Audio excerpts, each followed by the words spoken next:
April 11, 1945. Nordhausen, Germany, in the shadow of the Harz Mountains. The 3rd Armored Division had been pushing east for days. 2 task forces converging on the town from the north and south, and the fighting to take Nordhausen itself was over almost as quickly as it started. German resistance in this stretch of Thuringia had been thinning for weeks, more collapse than combat. What the soldiers of Task Force Wellborn and Task Force Loveday expected, once the town was secured, was the usual business of an armored advance, clearing pockets of resistance, processing prisoners, moving on toward the next objective. Someone mentioned there might be a POW camp on the outskirts of town. Nobody thought much of it. The American troops had no rumor, no warning, nothing that prepared them for what they were about to walk into. The complex outside Nordhausen wasn't a POW camp. It was Boelcke-Kaserne, a subcamp of Mittelbau-Dora, built inside a former Luftwaffe barracks and used since January of 1945 to hold prisoners too sick or too weak to keep working in the underground tunnels a few miles away. Tunnels where slave laborers had spent over a year building V-2 rockets for a factory called Mittelwerk. The wider Mittelbau-Dora complex had held as many as 60,000 prisoners at its peak, digging and operating a production line that turned out 600 to 700 rockets a month, weapons that had already killed thousands of civilians in London and Antwerp by the time the Americans reached Nordhausen. The men who built them worked in tunnels with almost no ventilation, no daylight, and death rates so high that historians would later note more prisoners died producing the V-2 than were ever killed by the rockets it fired. There were no gas chambers at Boelcke-Kaserne. The SS didn't need them. Roughly 5,700 prisoners had been held there since January, most of them Jewish, most of them already broken by months or years in the camp system before they ever arrived. There was no medical care to speak of, no sanitation, barely any food. The camp existed to let men die of exhaustion and starvation on their own schedule, without the SS having to spend bullets or gas to finish the job. Survivors who lived through it later described it in stark, simple terms. If the main tunnel complex at Dora had been the hell of Buchenwald, then Boelcke-Kaserne, the place they sent you once you could no longer work, had been the hell beneath that hell. By the time the Americans arrived, roughly 3,000 of the men held there already had died. What the Reich Main Security Office had ordered, as American and Soviet forces closed in from both directions that spring, was simple and absolute. Leave no evidence behind. Every camp still capable of moving prisoners was to evacuate them before Allied troops arrived, marching them toward camps deeper inside German-held territory, in this case Bergen-Belsen, over 100 miles north. It didn't matter that many of the prisoners could barely stand. It didn't matter that a death march in April, with no food and no rest, would kill as many of them as staying behind would. The order wasn't about survival. It was about erasing proof. A dead prisoner buried in a mass grave 100 miles from where the war ended couldn't testify to what had happened to him. A dead prisoner discovered by American soldiers in the camp where he'd been starved could. The evacuation from Nordhausen began in the first days of April, and it was never finished. The Americans were moving too fast. When the SS guards fled the camp ahead of the 3rd Armored's arrival, they left behind everyone too sick to force onto the march, and they left behind the evidence of everyone who'd already died. Private James D. Matthews, one of the soldiers who entered the camp that morning, described it afterward the only way soldiers who'd seen it ever really could. Nothing in the war had prepared them for it, and there had been no abruptness quite like the one with which this new reality was forced onto them. He and the men beside him had spent months fighting through French villages and German towns, had seen combat casualties on both sides of the line, and none of it resembled what waited for them past the barracks doors. Inside the barracks and hangars of Boelcke-Kaserne, American troops found more than 3,000 corpses, scattered across the floors in the positions the men had died in, some barracks holding no survivors at all, others holding 2 or 3 living men lying among dozens of the dead. Many of the dead still had their eating utensils clutched in their hands, exactly where they'd fallen while waiting for food that had stopped coming days or weeks earlier. The medical unit attached to the 104th Infantry Division, which reached the site the following day to help, had to call for emergency reinforcements and supplies almost immediately. Nothing in their normal field allotment came close to what the scene in front of them required. Soldiers who had processed German prisoners of war by the thousands over the previous months, who thought they'd developed a working professional distance from what this war produced, found themselves unable to maintain it here. If you want to hear the stories that show you exactly what the last months of this war actually uncovered, not just what soldiers fought through, but what they found waiting behind enemy lines, subscribe. We find these accounts, we verify them, and we tell them exactly as they happened. Word of what the 3rd Armored had found at Nordhausen moved through the chain of command within hours, arriving at almost exactly the same moment. Reports were still circulating about a similar discovery days earlier at Ohrdruf, 60 miles to the south, and further reports of yet another camp complex, Bergen-Belsen, being uncovered by British forces to the north the very same week.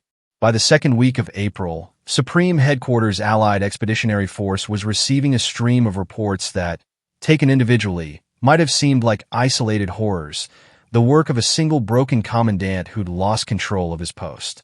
Taken together, spread across 3 separate armies advancing on 3 separate fronts, they told a different story entirely. This wasn't isolated.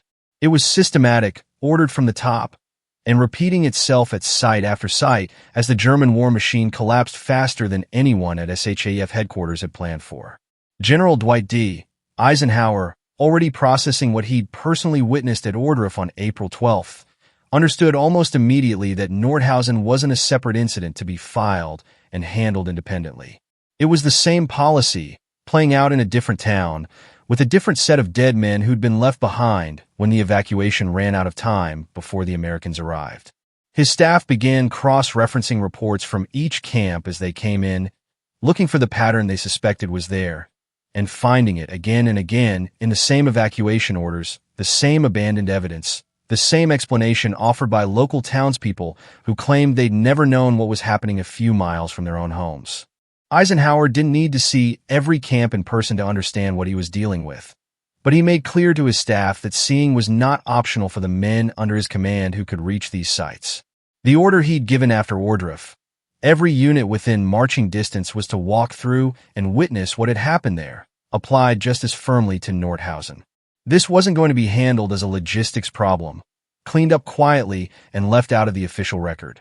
Get every available medical unit up there, he told his staff, and get documentation teams moving before anyone has time to argue about what people are going to believe 10 years from now. If the Nazis wanted this buried, he said, then we make absolutely sure it never stays buried. One of his aides raised the obvious logistical concern that diverting photography and medical units to campsites would slow the broader documentation effort already stretched thin across 3 armies. Eisenhower didn't treat it as a trade-off worth debating. Slow it down everywhere else if you have to, he said. This does not wait its turn.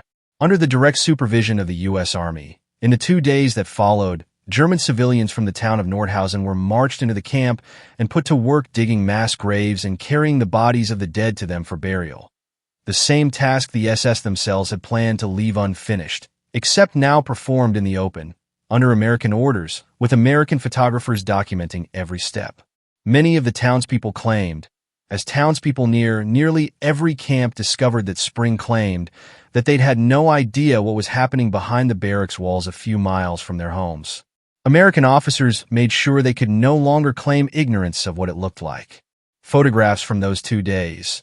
Civilians carrying the emaciated dead on makeshift stretchers, digging in long rows under armed guard, expressions somewhere between shock and shame, became part of a growing visual record that Eisenhower had already decided needed to exist beyond doubt. That record kept expanding. On April 18th, less than a week after the camp's discovery, a delegation from the United States Congress arrived at the Mittelwerk tunnels near Nordhausen, the underground factory the Boelcke-Kaserne prisoners had been worked to death in service of, to see the V-2 rocket assembly line firsthand and understand exactly what the slave labor system they were now documenting had actually been built to produce. They walked the same tunnels the prisoners had dug and died in, stood beside partially assembled rockets still on the line, and were briefed on production numbers that made the scale of the operation impossible to dismiss as an isolated atrocity, rather than an industrial-scale system built for a specific military purpose. It wasn't incidental that congressmen, not just soldiers, were being brought to stand in these places. Eisenhower had specifically requested it after Ohrdruf for exactly the reason he'd give any officer who asked. If the only witnesses were military men who could be accused of exaggeration for propaganda purposes, the record would always be vulnerable to doubt. Civilian officials, elected by the American public, standing in the same tunnels and barracks, seeing the same evidence with their own eyes, closed that gap. Newspaper editors were brought through on similar tours in the weeks that followed, ensuring that what had been found wouldn't simply exist as a military report filed away in Washington, but as a story carried home by independent witnesses with no reason to inflate what they'd seen, and every reason, once they had seen it, to make sure the public understood exactly what it represented. The commandants who had run the Mittelbau-Dora complex through its worst period were not present when the Americans arrived to answer for any of it. Otto Forschner, who had commanded the camp through the autumn and winter when the death rate climbed fastest, had already been transferred out months earlier. Richard Baer, who held command through the final collapse, escaped capture in the war's chaotic final weeks and would not be identified and arrested for another 16 years, living under a false identity until 1960. Heinrich Jossen, the officer specifically responsible for Boelcke-Kaserne, the barracks where the 3,000 bodies were found, was never conclusively tracked down and held accountable for what happened under his direct command. But the system beneath them was not allowed to disappear the way its architects tried to. In September of 1947, a U.S. military tribunal at Dachau opened proceedings against 19 men connected to atrocities committed at Dora Mittelbau. Guards, functionaries, and camp officials whose roles in the starvation, the beatings, and the death marches had been documented in exhaustive detail by investigators working from exactly the kind of evidence Eisenhower had insisted be preserved 2 years earlier. Prosecutors laid out, day by day, the mechanics of a system built to extract labor from human beings until their bodies gave out, then dispose of them with as little disruption to production schedules as possible. Witness statements from survivors, photographs taken during the burial details, and testimony from American soldiers who had walked through the camp in April 1945 formed the backbone of a case built specifically to prevent the outcome the original evacuation order had been designed to guarantee.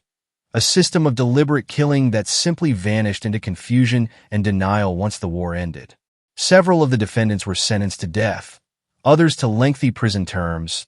The verdicts entered into a legal record that, unlike the camp itself, could never simply be marched away and abandoned.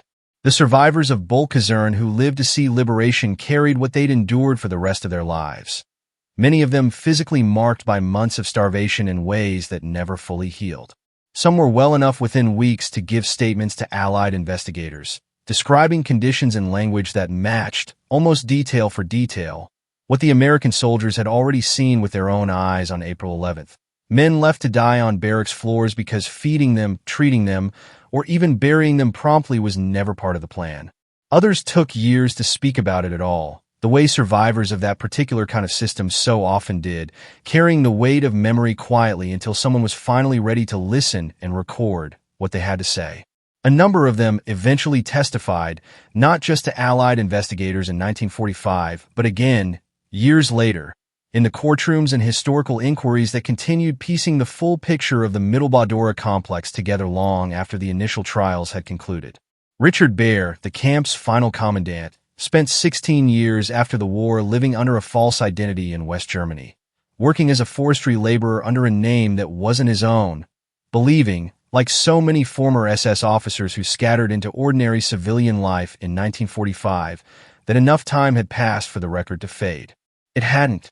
He was identified and arrested in December of 1960, in large part because of the documentation effort that had begun with soldiers walking through camps like Nordhausen 15 years earlier, insisting on photographs, names, and testimony precisely so that men like Baer would never be able to simply disappear into a new identity and outlast the record. He died in custody in 1963, awaiting trial, before he could ever be made to formally answer for what had happened at the camp under his command. A memorial stands today at the site near Nordhausen, alongside the preserved tunnel entrances of the metalwork factory, telling the story of a labor and extermination system that was never meant to leave witnesses at all. Prisoners worked past the point of usefulness, then evacuated or left to die, specifically so that no one would ever be able to prove in detail exactly what had happened there. It very nearly worked. If the SS had managed to complete the evacuation before the 3rd Armored Division arrived, If American troops had walked into an empty camp instead of one still full of the evidence the Reich had run out of time to destroy, Nordhausen might have remained exactly what its architects intended. A rumor disputable, easy to deny 50 years later by anyone determined to deny it.